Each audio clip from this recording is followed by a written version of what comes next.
The numbers of truck accidents on that New South Wales North Coast section of the Pacific Highway, that was called the killing fields. Right, I got that on camera. Yeah, so do I, mate. I got it coming up behind him. Right, I'm going to ring the coppers on that. Go for it, because you were pushing me off the road, prick. Blocking drivers in between trucks and forcing them off the road. Oh, this couldn't drive a greasy stick up a dog's ass! Heavy vehicle drivers smashing motorists' windscreens with cheetah bars. A lot of drugs in the industry. For a long time there, I was a vigilante, parked on the side of the highway, trying to get trucks off the road. And I decided I had to do something from the inside.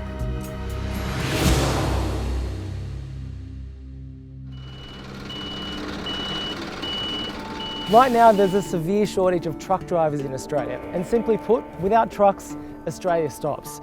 What that means is potentially no food on our supermarket shelves, no mail in your letterbox, no fuel at the Bowser.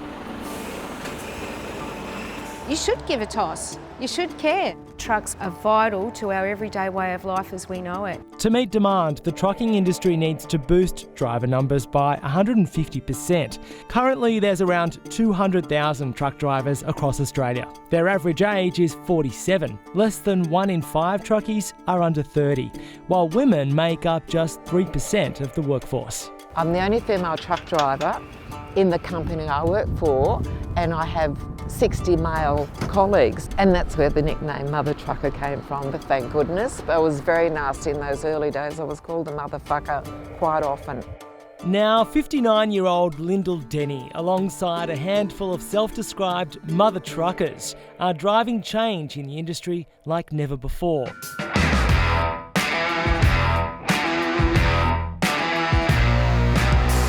Walk past and there's like a wolf whistle, or they might stand too close, or they'll come up and chuck their arm around you and they'll go, oh, you're the hottest truck driver I've ever seen. I've even had a guy in a B double pulled up next to me and he was asking for my phone number over the CB radio and stuff like that. So I said, I don't know why more women aren't in it. Blaze Williams is 26. New to driving trucks, she's also a part-time model and Western pleasure champion. That's a highly skilled horse riding competition. For Blaze, being on the open road takes her mind off losing her father. When I was younger, my dad was in the Gypsy Jokers. He's been missing since I was 13. My whole world, I just didn't know what to do. I just fell on the ground, sort of in a heap, and it's not like they're dead and you can go and say goodbye or anything like that. They're just gone. When I think of Dad, like if I'm driving along at work, he would be just beyond proud and like happy with everything I've done. Like he would have loved the fact that I've gotten women into it. To me, if I put myself in a situation in like a male-dominated industry like that and then was offended by like flat-out sexism, then you would never survive. I mean, I do local, so I mean interstate could be different.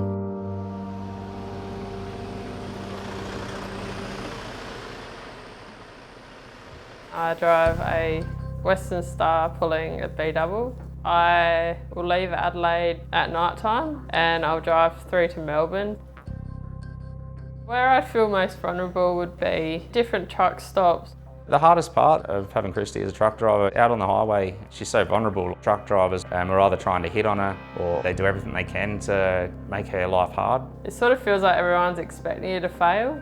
Christy is 29. Having the support of her partner Dale, who's also a truckie, keeps her going in what's said to be one of Australia's deadliest jobs. More women as truck drivers in the industry could help it, but yeah, the females would have to be thick-skinned because it's like putting a chicken in a pen full of roosters.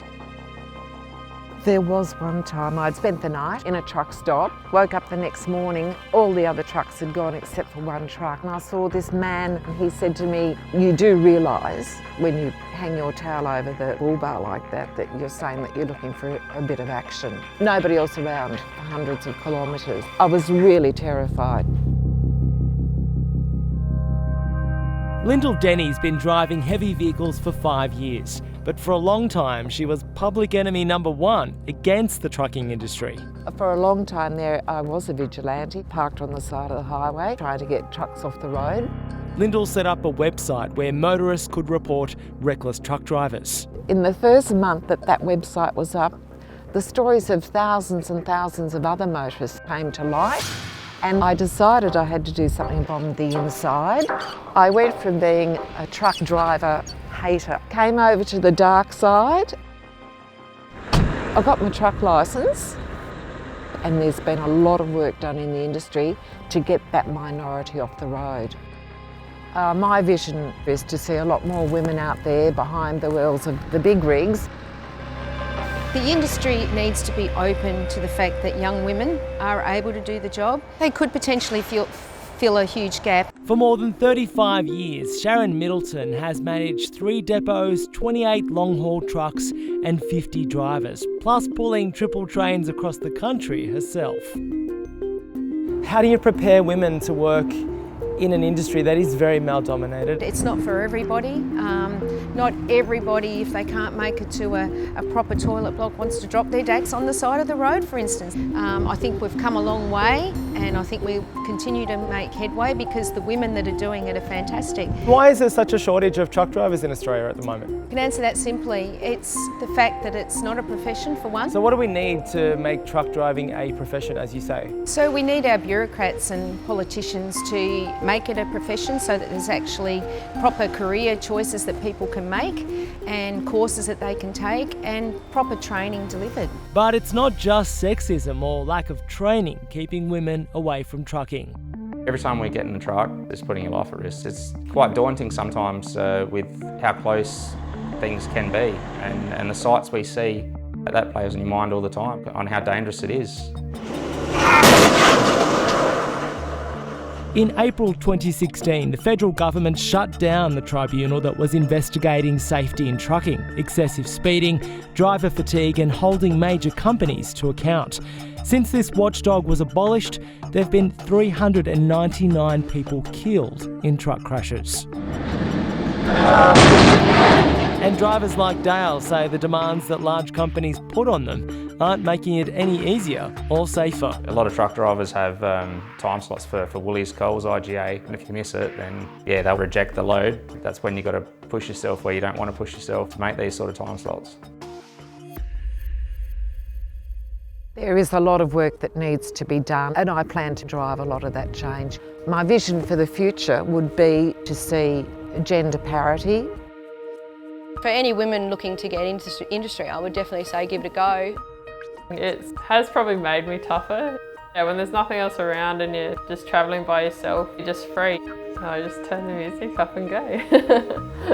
Get behind this industry and give us a hand to improve its image, attract young people, and let's get some decent people in there and let's get this country moving. If an almost 60-year-old mother trucker can do it, then anybody can do it.